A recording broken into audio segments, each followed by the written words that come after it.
Привет, я Маша, экскурсовод на ферме Эконивы. Коронавирус – причина, по которой мы приостановили экскурсии на неопределенный срок. Но мы продолжаем рассказывать о молоке. И ты можешь посетить ферму Эконивы, оставаясь дома. Отправляемся в путешествие в формате 360. Для этого поворачивай свой телефон или прокручивай видео мышкой. Получилось? А теперь начнем. А ты знаешь, что производство настоящего молока начинается на ферме? Здесь живут более 6000 коров и телят, из которых 2800 голов дойного стада. Самые маленькие жители нашей фермы – новорожденные телята. Такой малыш весит около 35 килограмм, и каждый живет в своем домике. Еду телятам доставляют на дом на молочном такси. Пару слов о питании. Сначала теленка выпаивают молозивом. Это сравнимо с витаминным коктейлем для организма малыша. А потом теплым молоком, комбикормом и водой. Каждый день теленок прибавляет в весе до 1 килограмма. Как же мы различаем телят в этом детском саду? У них тоже есть свидетельство о рождении. Они же паспорта.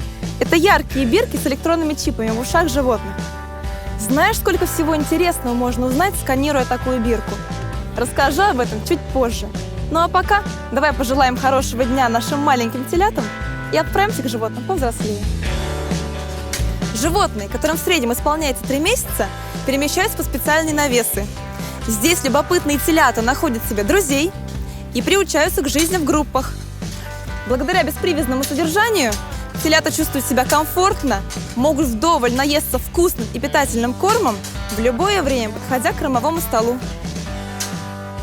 Свободно перемещаясь, телята могут на свое усмотрение выбирать уютный уголок для сна.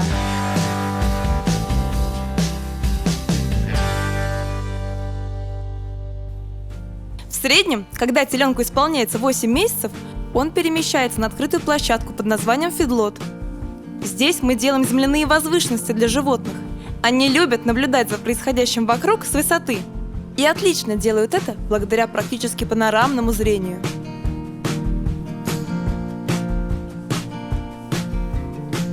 Давай посмотрим на то, как работают специалисты на мощной технике. Президент группы компании «Эконива» Штефан Дюр неоднократно отмечал, что от правильного корма буренок во многом зависит вкус молока.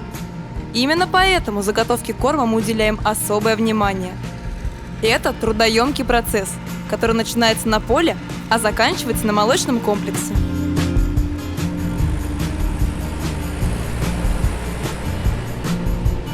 Осмотрись по сторонам! Мы пришли в гости к нашим буренкам. Они живут в просторных коровниках. Задача же человека – поддерживать чистоту и порядок, наполнять кормовой стол вкусной едой, а поилки водой. Когда корова чувствует себя хорошо, то и молоко у нее получается вкусным и полезным. Кстати, помнишь, я рассказывала тебе про бирки в ушах животных? Благодаря ним мы можем отследить важные показатели качества и количества молока, а также индивидуальные показатели коровы. Каждая корова может запомнить от 50 до 70 себе подобных, установив некую иерархию по ходу знакомства. Такой способ заведомо исключает возможные ссоры внутри стада. Вслед за буренками мы переместились в доильный зал. Здесь одновременно происходит дойка 72 коров на установке под названием «Карусель». Животное быстро привыкает к такому способу дойки, не испытывает стресс, самостоятельно входит на вращающуюся платформу и аккуратно покидает ее. В среднем одна корова дает 30 литров молока в сутки.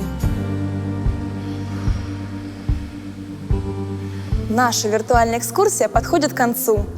Мы всегда открыты к диалогу и готовы честно показать тебе все процессы, которые происходят на ферме ежедневно. За кадром осталось еще очень много интересных локаций, которые ты обязательно должен увидеть своими глазами. Уверены, скоро коронавирус пойдет на спад, а потом и вовсе исчезнет с лица земли. От всего коллектива Эконивы желаем тебе крепкого здоровья. Будем ждать на наших фермах в Воронежской и Калужской областях, как только возобновим экскурсии. Ну а пока следи за нашими новостями и пиши интересные вопросы Штефану Дюру. Номер телефона ты всегда можешь найти на каждой пачке молочной продукции. До скорых встреч!